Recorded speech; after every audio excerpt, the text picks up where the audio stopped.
Selamat datang di channel Alur Donghua. Sebelum menonton, silahkan subscribe, biar Mimin tambah semangat update-nya. Jenggot dan rambut Dewa Bintang asal surgawi Tumi telah memutih, namun sepasang mata kuno itu bersinar dengan kecerdasan yang mengerikan. Rumor yang menyatakan bahwa alam Dewa Bintang sedang mempersiapkan upacara Dewa Sejati telah tersebar berdasarkan instruksi dari Yang Lama ini. Setelah mendengarnya, orang akan segera tahu bahwa itu adalah omong kosong, tetapi Yang Mulia Sisu tumbuh bersama orang tua ini. Jadi saya tahu bahwa dia selalu menjadi orang yang berhati-hati dan bijaksana yang tidak membiarkan apapun terjadi secara kebetulan. Ditambah dengan fakta bahwa alam Dewa Bintang tiba-tiba mulai mengumpulkan sejumlah besar kristal dalam dan batu giok ilahi menyebabkan Yang Mulia berperilaku seperti yang diharapkan orang tua ini, dan dia pergi menemui raja kami untuk bertanya kepadanya tentang masalah ini. Raja kita tentu saja menyangkalnya, tapi di saat yang sama, dia juga meninggalkan celah yang jelas dengan matanya hanya untuk sesaat. Orang lain tidak akan menyadari pembukaan ini yang hanya berlangsung sesaat, tapi mengingat indera Yang Mulia Sisu yang tajam dan tajam, dia pasti akan menangkapnya. Tumi adalah Dewa Bintang, tapi dia juga seorang guru kekaisaran. Selain itu, dia tidak hanya menjadi guru kaisar Dewa Bintang sendiri, dia juga membimbing Sisu, sebelum dia menjadi Dewa Bintang, dan Jasmine, ketika dia masih kecil. Jadi bisa dikatakan bahwa dia memiliki pemahaman yang mendalam tentang temperamen dan kepribadian Sisu dan Jasmine. Dia juga telah hidup paling lama di antara semua Dewa Bintang saat ini, sehingga pemahaman dan pengetahuannya tentang alam Dewa Bintang dan semua Dewa Bintang jauh melebihi bahkan Kaisar Dewa Bintang.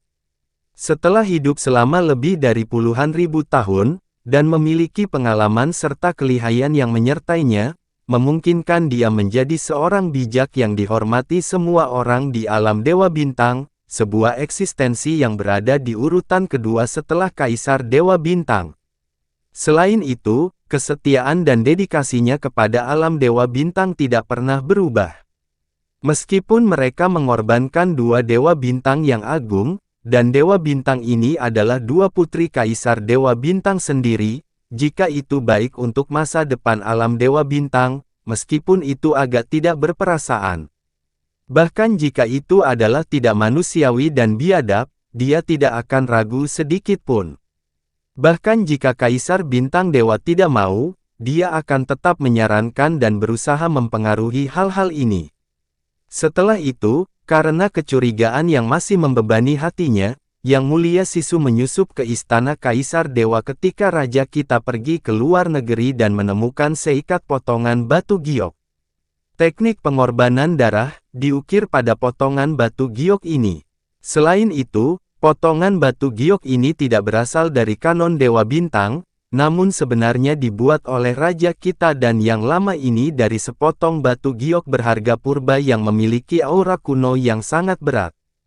Teknik pengorbanan darah yang diukir di atasnya pada dasarnya sama dengan yang tercatat dalam kanon ilahi, dan satu-satunya perbedaan adalah jumlah pengorbanan yang ditemukan di potongan batu giok hanya memerlukan satu pengorbanan. Selain itu, juga ditekankan bahwa teknik pengorbanan darah ini hanya dapat digunakan oleh Dewa Bintang sekali dalam hidupnya. Tumi, kamu, penjahat tua. Tangan Jasmine terkepal erat seiring darah mengalir melalui celah jari-jarinya. Ketika dia masih muda, dia memperlakukan Tumi dengan sangat hormat, dan dia bahkan berpikir bahwa Tumi adalah senior yang paling lembut dan bijaksana di seluruh alam semesta. Tapi setelah itu, ketika Sisu memberitahunya kebenaran sebelum dia meninggal, kesannya terhadap Tumi langsung berubah total. Karena orang yang telah mengambil kesempatan untuk membimbingnya menjadi Dewa Bintang pembantai surgawi ketika Sisu masih pergi adalah Tumi. Ketika dia kembali ke alam Dewa Bintang, dia menemukan bahwa orang yang telah membimbing Caizi menjadi Dewa Bintang serigala surgawi juga adalah dia. Tapi saat ini, kebenciannya terhadap Tumi berlipat ganda secara eksplosif. Baru hari ini, pada saat ini, dia menyadari bahwa dia selalu hidup di dalam jaring yang dibuat oleh Tumi dan Kaisar Dewa Bintang untuk mereka. Selain itu, Sisu tidak mengetahui apapun bahkan dalam kematian, dan kebenaran yang diketahuinya pada dasarnya adalah rencana tercela. Jika dia tidak ditekan dengan kuat di dalam penghalang itu, niat membunuhnya pasti akan memenuhi langit dan dia akan melakukan semua yang dia bisa untuk mengambil nyawanya. Tidak ada satu pun riak yang muncul di wajah Tumi saat dia terus berbicara, ketika Yang Mulia Sisu mengambil bungkusan batu giok itu dan pergi untuk berbicara dengan Raja kami mengakuinya dan secara langsung memberitahu Yang Mulia bahwa dia akan menjadi korban.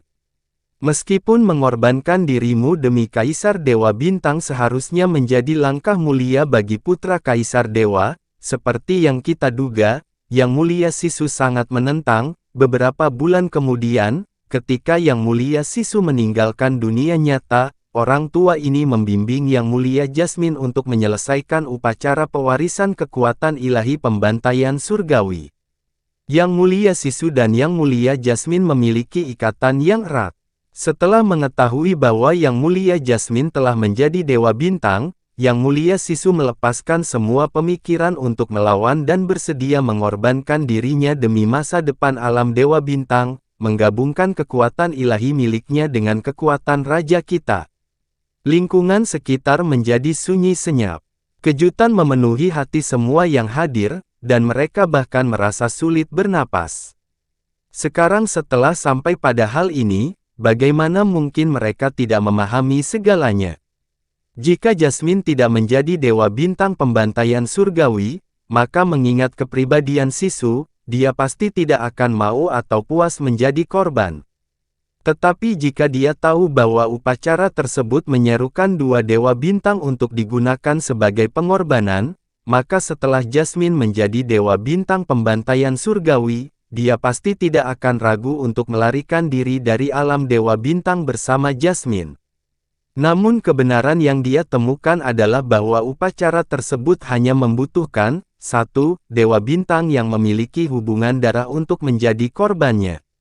Apalagi upacara ini juga merupakan sesuatu yang hanya bisa dilakukan satu kali dalam hidup seseorang.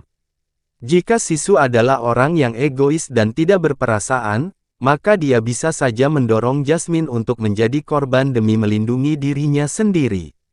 Bahkan jika alam Dewa Bintang tidak setuju, dia juga bisa meninggalkan alam Dewa Bintang dan membuat Jasmine tidak punya pilihan selain menjadi korban. Bahkan jika bukan itu masalahnya, dia masih bisa melarikan diri dari alam Dewa Bintang bersama Jasmine.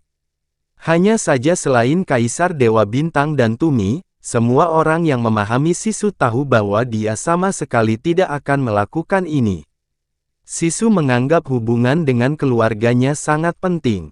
Hal ini terutama terjadi setelah kematian ibunya, dia yang didera kesedihan dan saling menyalahkan diri sendiri telah mencintai dan melindungi Jasmine dan Caizi secara ekstrim, dia pasti tidak akan melarikan diri dan membiarkan Jasmine menjadi korban.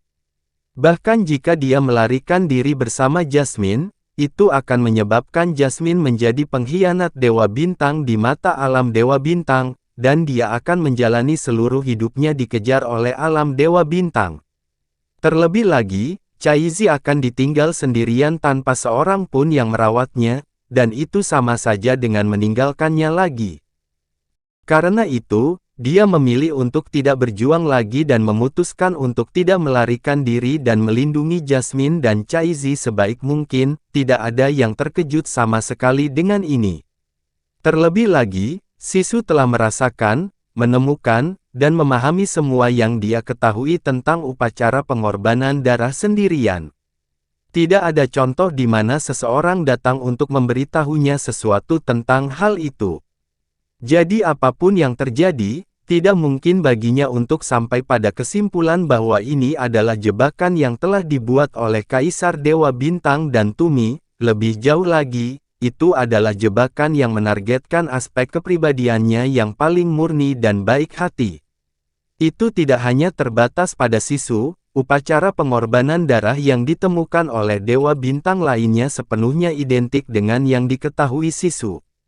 Hanya dua orang yang benar-benar mengetahui segalanya dari awal hingga akhir adalah Tumi dan Kaisar Dewa Bintang. Dapat dikatakan bahwa untuk menjadikan Sisu dan Jasmine sebagai korban, Kaisar Dewa Bintang dan Tumi telah memikirkan semuanya dengan sangat hati-hati. Mereka tidak hanya menipu Sisu dan Jasmine dengan skema ini, mereka juga menipu semua orang di alam Dewa Bintang. Tetapi setelah ini, Yang Mulia Sisu menemui kemalangan yang tidak terduga dan dia kehilangan nyawanya setelah kembali dari alam Dewa Awal Mutlak. Tidak lama setelah itu, Yang Mulia Jasmine diam-diam meninggalkan alam Dewa Bintang dan kemudian kami mendapat kabar bahwa dia telah terkena racun iblis yang tidak dapat disembuhkan di wilayah Ilahi Selatan dan kami tidak menerima kabar lebih lanjut setelah itu. Kata Tumi sambil menghela nafas panjang. Kami awalnya berpikir bahwa upacara yang telah kami persiapkan sejak lama ditakdirkan untuk tidak pernah benar-benar dimulai. Tapi surga mengasihani kami dan kekuatan surgawi serigala surgawi yang baru tertidur selama beberapa tahun tiba-tiba bereaksi sekali lagi. Dan pada akhirnya, diketahui bahwa Caizi memiliki kecocokan yang begitu sempurna dengannya sehingga tidak terbayangkan. Setelah itu, kabar Yang Mulia Jasmine masih berada di dunia orang hidup pun sampai ke telinga kami. Setelah Yang Mulia Caizi berhasil mewarisi kekuatan ilahi serigala surgawi, Yang Mulia Jasmine juga kembali dengan bunga bulan, sepertinya pada akhirnya, surga masih merawat raja kita, masih merawat alam Dewa Bintang. Raja kita sebenarnya memiliki 3 anak yang mewarisi kekuatan Dewa Bintang Dewa, dan upacara yang pasti akan mengubah nasib alam Dewa Bintang kita hari ini akhirnya membuahkan hasil. Sisu rela menjadi korban demi Jasmine dan Caizi. Jasmine telah rela kembali ke alam Dewa Bintang dan menjadi korban demi Caizi. Namun Kaisar Bintang Dewa tidak hanya tidak ragu untuk menggunakan mereka sebagai pengorbanan demi kesempatan untuk menyentuh jalan dewa sejati. Dia bahkan menggunakan pentingnya dan rasa hormat yang mereka tempatkan pada ikatan kekeluargaan untuk memanipulasi mereka. Jelas sekali bahwa ikatan darah antara semua orang ini sangat dekat, namun ada perbedaan yang sangat besar antara dia dan anak-anaknya. Ada beberapa orang di antara Dewa Bintang, tetua, dan penjaga bintang yang ekspresinya jelas berubah setelah mendengar ini. Caizi benar-benar bodoh. Dia adalah satu-satunya di antara Dewa Bintang yang benar-benar tidak tahu apa-apa tentang teknik pengorbanan darah dari awal hingga akhir. Kaisar Dewa Bintang tidak akan memberitahu dia dan semakin kecil kemungkinan Jasmine ingin memberitahunya. Hari ini, dia akhirnya mengetahuinya, dan dia menemukan kebenaran yang paling mengerikan dan kejam. Dia akhirnya mengerti mengapa Jasmine bertindak begitu aneh selama beberapa tahun terakhir. Dia akhirnya mengerti mengapa Jasmine memberitahunya bahwa mewarisi kekuatan suci serigala surgawi adalah hal yang sangat buruk, kesalahan terbesar dalam hidupnya setelah dia kembali ke alam Dewa Bintang. Dia akhirnya mengerti mengapa Jasmine sangat membenci Kaisar Bintang Dewa. Hanya saja saat dia mengetahui segalanya, dia dan Jasmine sudah jatuh ke dalam sangkar yang telah disiapkan untuk mereka, dan mereka sama sekali tidak berdaya untuk melawan. Kakak, matanya kehilangan warna saat dia bergumam dengan suara yang menyakitkan, itu akulah yang menyakitimu, jika aku tidak pernah mewarisi kekuatan suci serigala surgawi, itu aku adalah orang yang melukai kakak. Jasmine menggelengkan kepalanya dan dengan erat menggenggam tangan Caizi yang sedingin es saat dia menatap tajam ke arah Kaisar Dewa Bintang. Saat dia berbicara, setiap kata mengandung kebencian yang cukup untuk menutupi langit. Penjahat tua Sing, meskipun kamu sama sekali tidak memiliki kemanusiaan, setidaknya, aku masih percaya bahwa kamu akan memperlakukan Caizi dengan baik. Kamu ditakdirkan untuk mati sebagai anjing. Dia tidak memohon atau mengancamnya untuk melepaskan Caizi. Kaisar Dewa Bintang telah merencanakan secara metodis untuk mencapai titik ini sejak lama, jadi tidak mungkin dia menyerah sekarang. Dibenci dan dibenci oleh putrinya sendiri seharusnya membuatnya sangat sedih sebagai seorang ayah, tetapi ekspresi Kaisar Bintang Dewa tidak berubah sedikit pun, dan hatinya tidak sedikit pun terguncang atau tergerak oleh kata-kata itu. Sebaliknya, dia menghela nafas sambil berkata, "Jika kamu ingin membenciku, maka bencilah aku. Karena saya adalah Raja Alam Dewa Bintang, tidak ada yang tidak akan saya korbankan demi alam Dewa Bintang. Bahkan jika aku dibenci dan dibenci oleh anak-anakku sendiri, bahkan jika orang-orang di dunia mengutuk dan meludahi namaku, aku tetap tidak akan menyesal." Dia mengangkat kepalanya, pandangannya menyapu seluruh tempat. Sekarang setelah semua faktor penting sudah siap, upacara akhirnya dapat dimulai.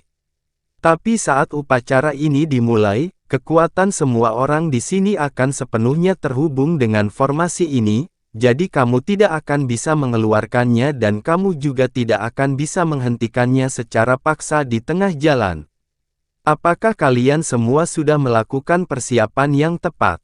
Rajaku, Dewa Bintang Giok Surgawi Aster berkata tanpa sadar, karena dia dan Bintang Iblis Surgawi Dewa Ros adalah saudara kembar yang sangat dekat satu sama lain. Kebenaran yang terungkap secara mengejutkan hari ini tidak diragukan lagi telah menyebabkan riak yang kuat, dan perasaan yang tak tertahankan, untuk menyebar di hatinya. Kaisar Bintang Dewa memandang ke samping, ada apa? Saat kata-kata itu keluar dari mulutnya, Dewa Bintang Giok Surgawi Aster segera menyesalinya. Sebaliknya, dia menutup matanya dan menggelengkan kepalanya pada akhirnya, bukan apa-apa, aku minta rajaku memulainya. Tunggu sebentar, kali ini orang yang berbicara adalah Dewa Bintang asal Surgawi Tumi. Rajaku, saat upacara dimulai, kita tidak akan memiliki cara untuk membagi perhatian atau kekuatan kita.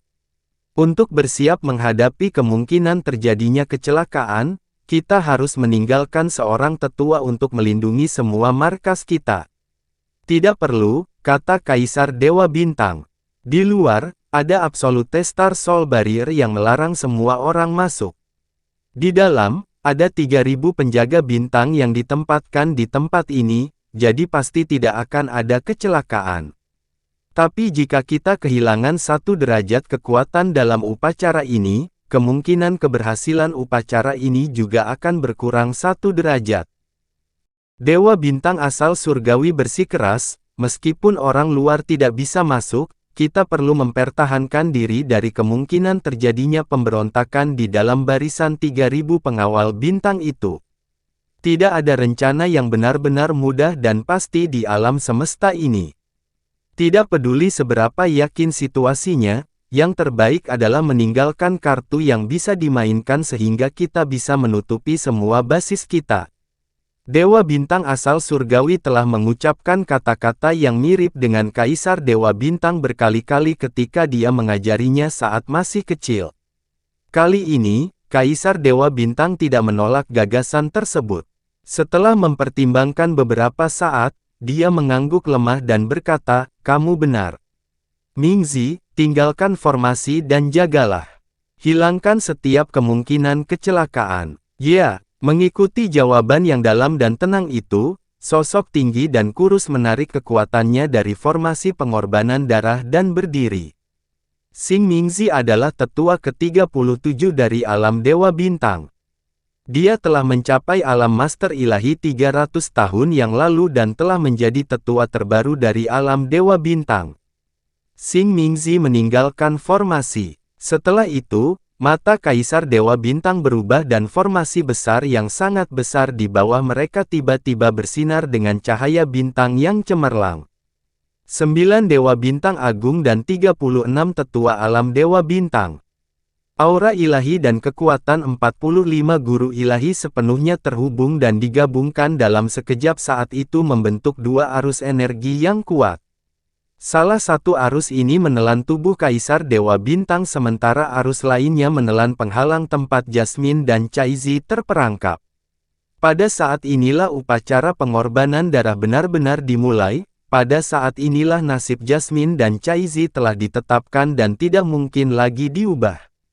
Wilayah Ilahi Timur, Di luar alam Dewa Bintang, Kaisar Dewa Langit Brahma dan Kaisar Dewa Langit Abadi, dua orang yang memiliki status dan kekuasaan tertinggi di wilayah ilahi timur yang luas, saat ini berdiri di perbatasan alam Dewa Bintang.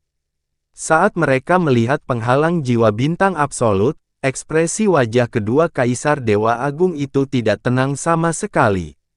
Meskipun penghalang jiwa bintang absolut telah dibuka, formasi mendalam dimensional yang menghubungkan empat kerajaan besar belum ditutup. Pada saat ini, sebuah cahaya muncul dari dalam formasi yang dalam dan seseorang yang bermandikan cahaya bulan yang cemerlang perlahan keluar darinya. Kaisar Dewa Bulan, 3 dari 4 Kaisar Dewa Agung wilayah ilahi timur telah berkumpul di sini tanpa pengaturan sebelumnya.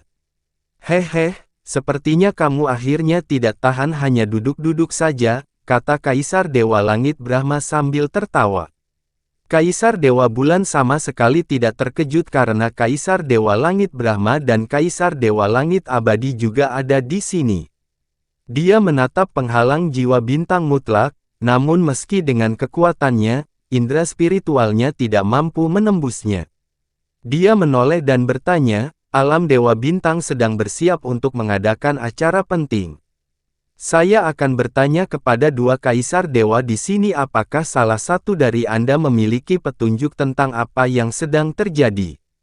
Bahkan penghalang jiwa bintang absolut telah diaktifkan, jadi tidak ada yang bisa menyelidiki atau menemukan apapun. Bagaimana mungkin kita bisa menemukan petunjuk apapun, kata Kaisar Langit Surga Abadi. Terakhir kali penghalang jiwa bintang absolut muncul, itu terjadi di awal alam Dewa Bintang, ketika mereka sedang membangun alam tersebut. Terlebih lagi, mereka membukanya saat itu karena menyangkut hidup atau mati mereka, jadi mereka tidak punya pilihan selain melakukannya. Bagi mereka untuk membukanya sekali lagi hari ini jelas merupakan peristiwa penting mengenai takdir mereka.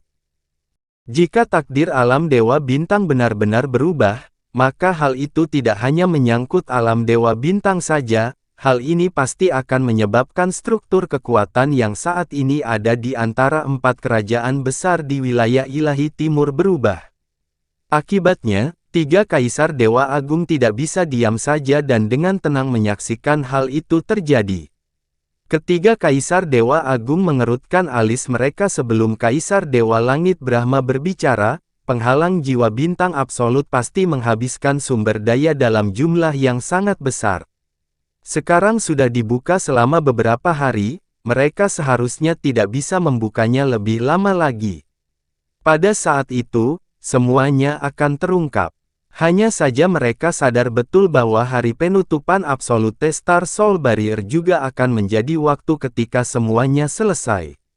Hasil pada saat itu adalah sesuatu yang pada dasarnya tidak dapat mereka prediksi saat ini, dan mereka juga tidak dapat mengubahnya. Pada saat ini, gelombang energi abnormal datang dari barat dan mendekat dengan kecepatan yang sangat cepat. Ketiga Kaisar Dewa melihat ke samping pada saat yang sama, aura ini adalah. Reaksi Kaisar Dewa Bulan adalah yang terhebat. Dia hampir seketika berbalik dan alisnya tenggelam saat dia berseru, Istana Surgawi Bulan yang hilang. Kecepatan tertinggi Vanishing Moon Celestial Palace adalah sesuatu yang bahkan sulit ditandingi oleh para Kaisar Dewa sendiri. Yunce langsung melaju ke sini dari alam Dewa Naga. Sejak awal perjalanannya hingga sekarang, Vanishing Moon Celestial Palace telah mempertahankan kecepatan tercepatnya dan tidak melambat atau berhenti sedetik pun. Untuk dapat terbang dari alam Dewa Naga langsung ke alam Dewa Bintang dalam waktu 3 hari yang singkat, jika seseorang beroperasi berdasarkan akal sehat dan pengetahuan, bahkan jika mereka sedang bermimpi, mereka tidak akan percaya bahwa kecepatan seperti itu mungkin terjadi. Namun bagi Yunce, ini masih sangat lambat hingga napasnya terasa seperti setahun baginya. Celestial Time Jade yang dia peroleh dari konvensi dewa yang mendalam, benda yang awalnya dia pikir tidak banyak berguna, malah berulang kali menjadi pukulan terakhir yang bisa dia pegang. Awalnya, Itu membantunya melarikan diri dari Qianye dan Guzu dan membantunya mencapai tanah terlarang samsara. Sekarang, itu telah membawanya ke alam Dewa Bintang dalam waktu yang ajaib. Kecepatan Istana Langit Bulan Hilang berkali-kali lipat lebih luar biasa dan cepat daripada meteor yang menembus ether. Ledakan sonik, begitu tajam hingga dapat mengoyak ruang dalam jumlah besar di sekitarnya, terdengar di udara dan Istana Langit Bulan Hilang tiba-tiba muncul di hadapan tiga kaisar Dewa Agung saat ledakan itu tiba. Setelah itu, ia menghantam permukaan Absolute Star Soul Barrier dengan keras. BAAAANG. Apa maksudnya menabrak sesuatu dengan kecepatan tercepat di alam semesta? Suara yang dihasilkan dalam satu tabrakan itu mirip dengan suara tabrakan bintang dan aliran energi dalam radius 500 km dilemparkan ke dalam kekacauan total, menghasilkan badai yang tak terhitung jumlahnya yang berada pada tingkat bencana. Penghalang jiwa bintang absolut tetap kokoh dan tidak bergerak meski terkena dampak yang besar, dan bahkan jika bagian tengahnya dihantam, tidak akan ada satupun goresan yang tertinggal. Namun Istana Langit Bulan Hilang tetaplah Istana Langit Bulan Hilang. Itu telah terbalik oleh dampak mengerikan yang tiada taranya dan tidak ada tanda-tanda kerusakan yang jelas juga.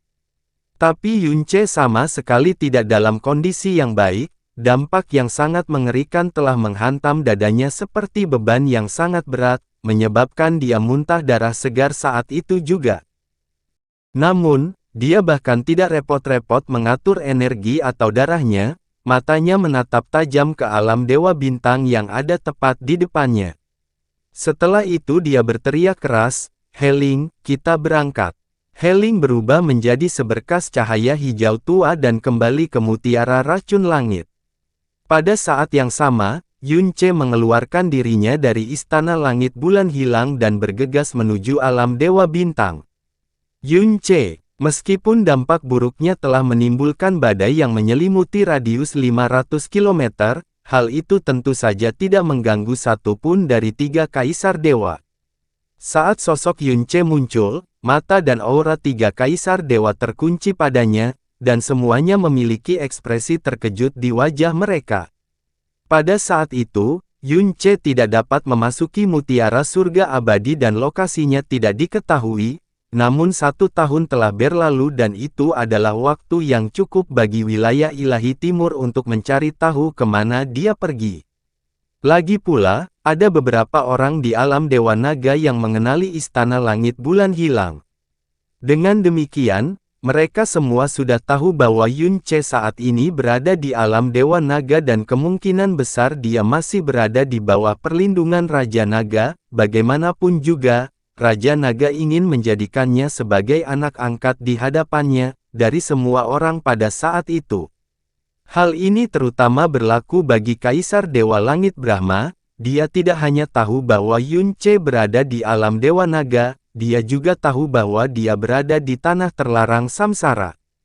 Karena satu-satunya di bawah langit yang bisa menghilangkan tanda pengharap kematian jiwa Brahma adalah Ratu Naga Sensi yang bersemayam di tanah terlarang samsara.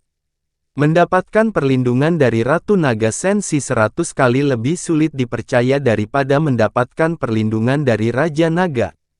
Qianye Yinger jelas tahu bahwa Yunce pasti berada di tanah terlarang samsara, dan dia juga tahu bahwa dia sedang menyingkirkan tanda pengharap kematian jiwa Brahma yang telah dia bayarkan dengan harga yang tidak sedikit untuk diberikan padanya, namun dia tidak pernah berpikir untuk merebut kembali Yunce dari alam Dewa Naga.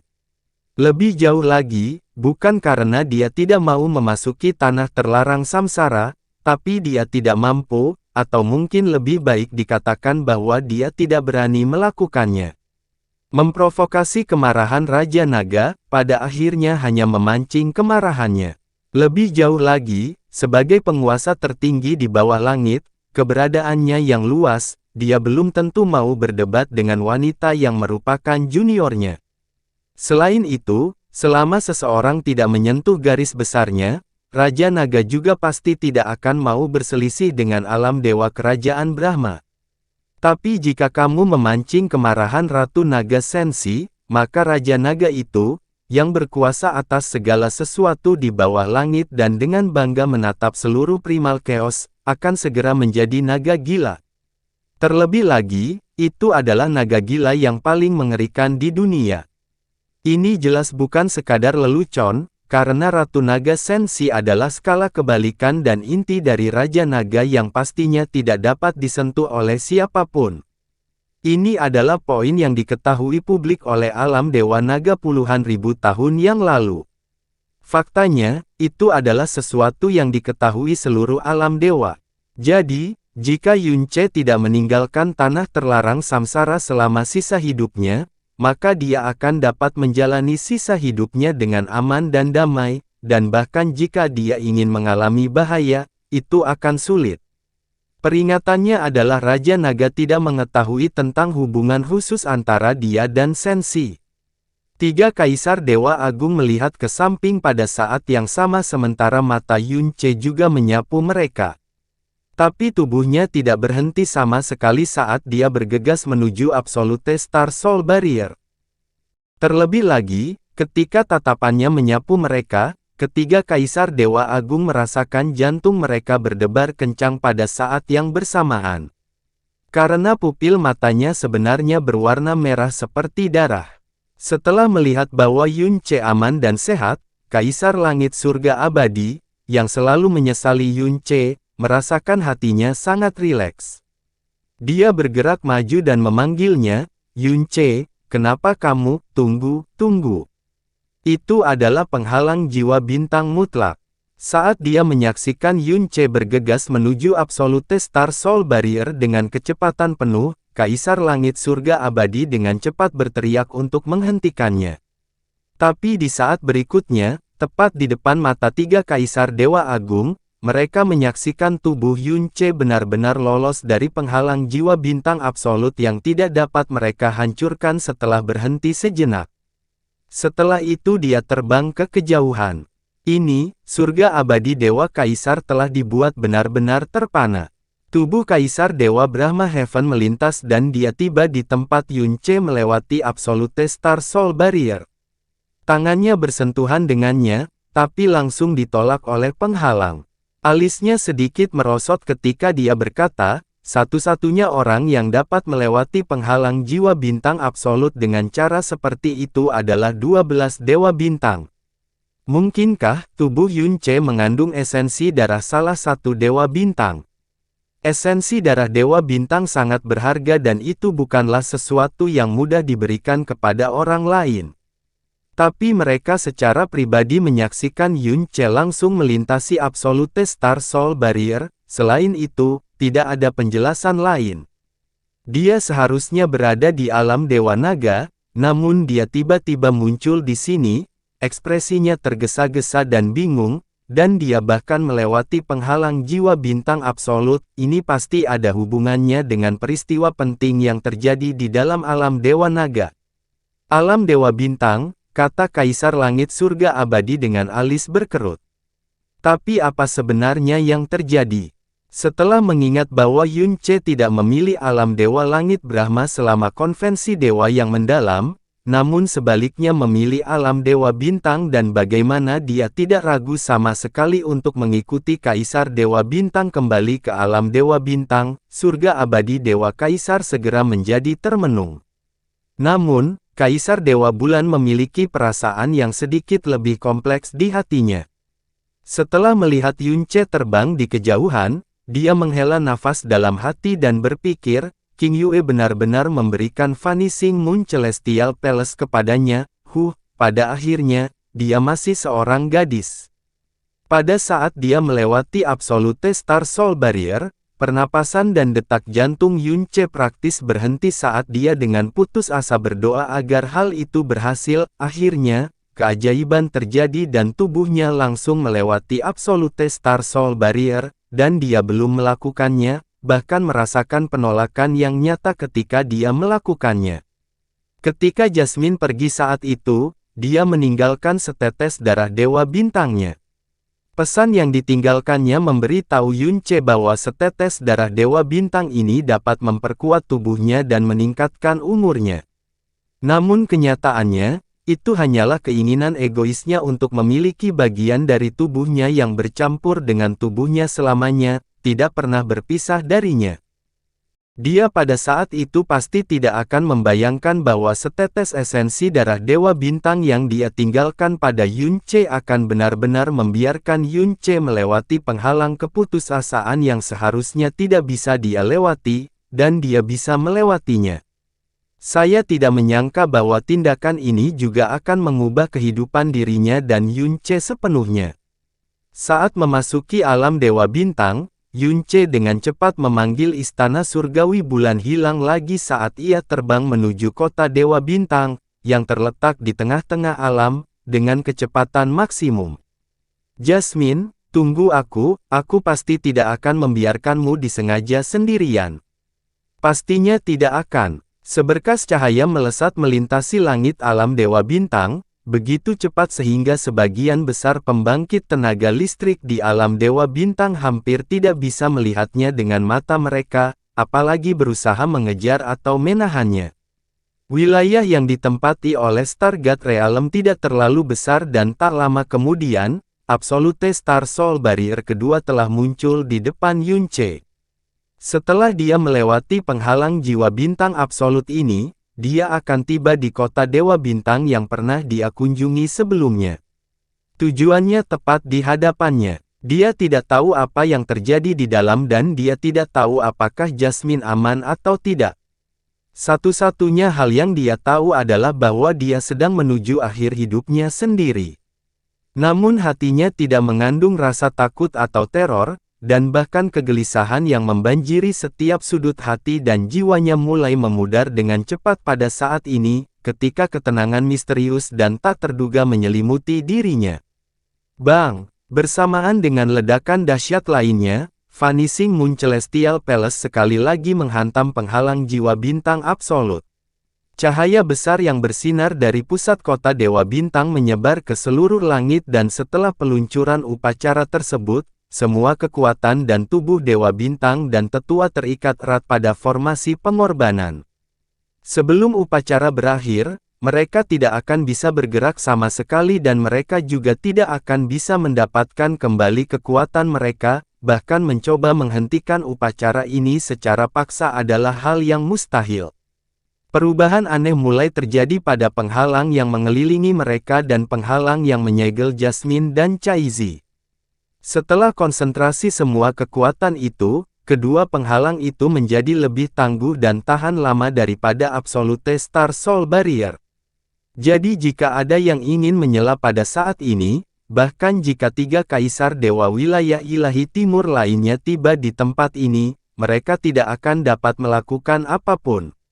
Energi yang sangat besar melesat keluar dari segala arah saat menutupi setiap inci tubuh dan jiwa Jasmine dan Chaizi. Di bawah arahan formasi pengorbanan darah, energi ini perlahan-lahan akan mengupas tubuh, jiwa, dan kekuatan mereka. Setelah itu, hal-hal ini akan digabungkan dengan Kaisar Dewa Bintang, sehingga memunculkan transformasi yang mereka semua harapkan. Di bawah kekuatan yang mengerikan ini, Jasmine dan Chaizi telah sepenuhnya ditekan, mereka tidak mampu mengumpulkan sedikit pun kekuatan untuk berjuang.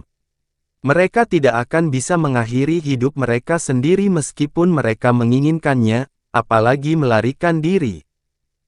Kakak, aku membuatmu terlibat dalam kekacauan ini, aku membuatmu terlibat dalam kekacauan ini.